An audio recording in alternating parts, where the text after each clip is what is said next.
The other side of the bracket had players like LP, MSB, and Audi, and losers where Xaro's side, he had to play Yegi and Giga to get here, and then beat Dan's earlier. Bless you. Oh, thank you. But to see Absa Orcane, you know, this is a matchup that I want to say both these players are pretty familiar with, especially with how long they've been playing. Xaro and Penguin, you know, had the nice rivalry during RCS Online. I bet. Sorry, I didn't watch that much of online RCS. Yeah, online RCS was interesting for sure. It's definitely a little bit of a different game in terms of, you know, I think there's definitely a good chunk of players that perform much better once they get offline. Yeah, right. All right, so Orcane Absa for this matchup, and this is losers quarters, by the way, because for those of you that are just tuning in, yesterday we did have Xaro get upset by Uda in pools, 2-0, and that put Xaro in this kind of tight spot. But Xaro is a beast either way, from winners or losers, and he really makes usage of his Orcane play here. Yeah. So we're going to Game 1 Merchant Port. Start things off. Orcane utilizes Droplet a ton. Things like Droplet Dash Attack, very good. And then he's just kind of content with keeping you off stage until you're going to eventually die. With no resources, something like an F smash or a down smash off the ledge, or bury you. And there's an up air. And, that is definitely a really good spot to be in. You don't want to necessarily be like right in front of Absa when she's trying to land, because things like landing fair. But if you're directly underneath her and she can't fade back, I think it's a little bit harder to land on you with something like Nair or Dare. Yeah, I see. And I wonder for Absa, how is she going to get around these bubble baths? Yeah, I mean, Absa, very, very floaty character. So able to go above it, and sometimes, because she's the character where if you had to play a character and recover with no specials, Absa's the character you would play. I see. I was asking because I was wondering if like cloud position would, like, if they cloud popped, do you think that would get past the bubbles? She would have to hit Xaro, like the Absa would have to hit the Orcane to not get punished after the bubbles. But the cloud's not gonna like pop the bubbles on its own. But Akashi, even if things back up stock wise. Yeah. 2-2. Akashi with a little bit higher percentage there. Yeah. Went for the downer, but good parry on Xaro's end, and gets it up strong with that. Yeah, that is one of the best just straight up smash attacks to use off of a parry is Orcane's up smash. It kills so early compared to a lot of other moves in the game. And fast, too. Yeah. Just to be right inside of them. We saw Xaro miss a couple of them yesterday, but cleaning things up today for sure. Yeah, and there's the DIN on Nair that we saw. That's why Xaro was able to get that Nair falling. Was looking for the DIN on the Nair, and now looking for the up airs. Oh, you know, Xaro went for the down strong there, but here we go with Akashi back to 1-1. Great Thunderline there. Yeah, and we'll see things like that where we get like fair up air a lot of the time as Akashi because of the air friction that Orcane has. He kind of just gets comboed like a heavy. Yeah, Xaro, I was about to say, probably looking for a down smash here in some degree. But Bubbles doing their job, forcing Akashi back off stage. Akashi with no double jump, but now a refresh. And yeah, there it is. Just looking to whiff punish with, you know, the hydroplane down smash.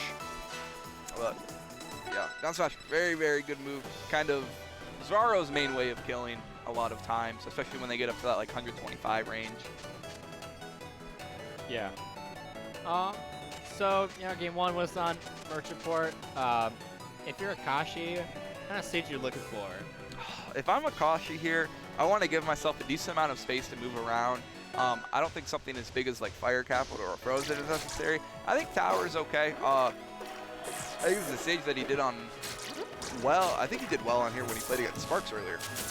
That is true, actually. He got a lot off of these drag down near loops, and especially from the platforms, he gets so much more speed when he ledge cancels off of them. And also, he's just really good at catching up his conversions. Yeah, the platforms are in a decent spot for him, where he's going to be able to refresh resources, kind of like that. So it's like, even though you're not recovering, you're getting your resources back if you can get to those platforms. Absolutely. Oh, I'm blessed that Akashi had a good DI off at Headstrong. Yeah, and that's a very fortunate trade there. Down tilt trading with the dash attack, and there it is. That's, wow. The patented run-up down smash. Why is that move so good? I don't know. Genuinely, you know, while it is very, very good, it's just slightly better than like a force down smash, where it's just a little bit quicker and I think a little bit stronger. But force down smash kind of has like the same effect, but it's just Orcane. The reason why it's so good is you can whiff punish so much farther with it because being able to hydroplane. All right. That's But strong again. Oh, I'm sorry, you first. Oh, I was just gonna say, like, the startup, it also just has less app lag, so it is like spammable to some degree. That's how we see Xaro do it a lot. But Akashi, great conversion there with the up smash off of the tech chase on flat.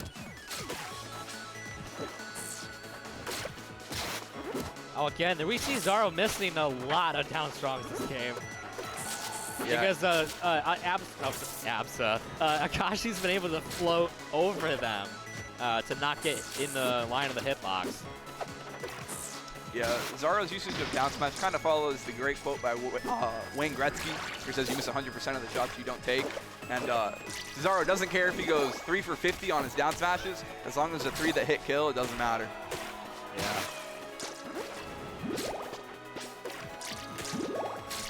But Xaro, these patented bubble edge guards now, really forcing Akashi up high there to try to get around it, and up smash going to seal the deal there at like 74%.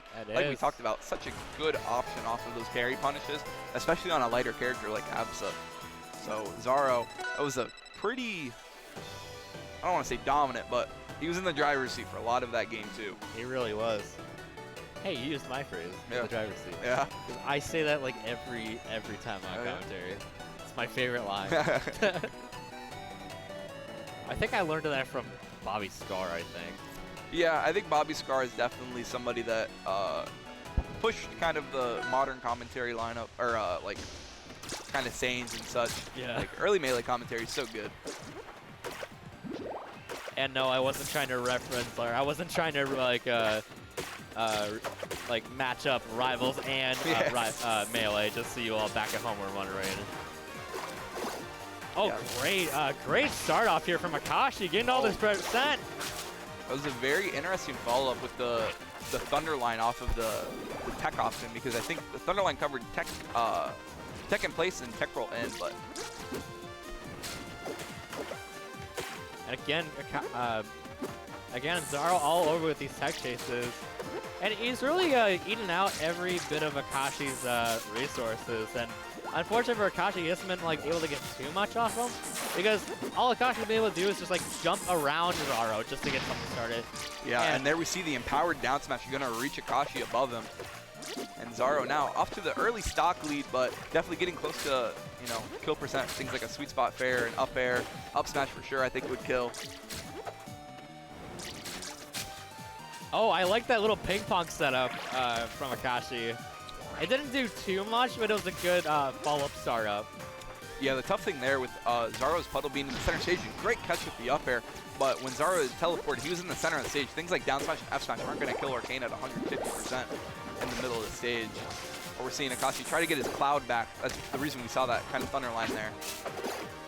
Oh my god, these parries now are coming alive. Better for Akashi! The triple bear off the stage is where you go. Yeah. What the hell? And that was a great usage of using that double jump cancel. The one, refresh the double jump, and you know, you get one, you can get everyone takes one.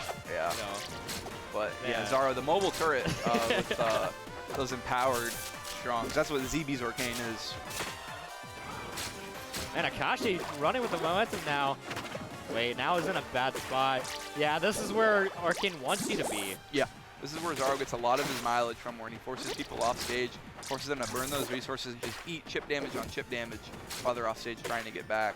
And we saw the sliding parry, they're trying to hit the cloud, but Akashi popped it a little bit early. That was an excellent usage of Nair bounce.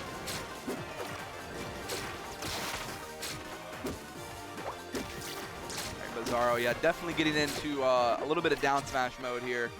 We saw him go for one earlier, and you see he's kind of playing around this puddle here, looking for one. Oh, this is so close. Yeah, you see Akashi waiting a little bit there because he knows if he forces himself in too much, Xaro can defend right back. Yeah. And we're misses the up strong there. That was a good opportunity. Misses the second one. Went too low there, but yeah, fortunate for Xaro, he had puddle right there to teleport back. Both these players playing so nervous right now. Yeah, it's just been a lot of the back air, and there it is. Back air being so strong, gets hit two finally, and Xaro gonna take it over Akashi 3-0. But I think Akashi did a really, really good job in that third game. Unfortunately, missed that up air that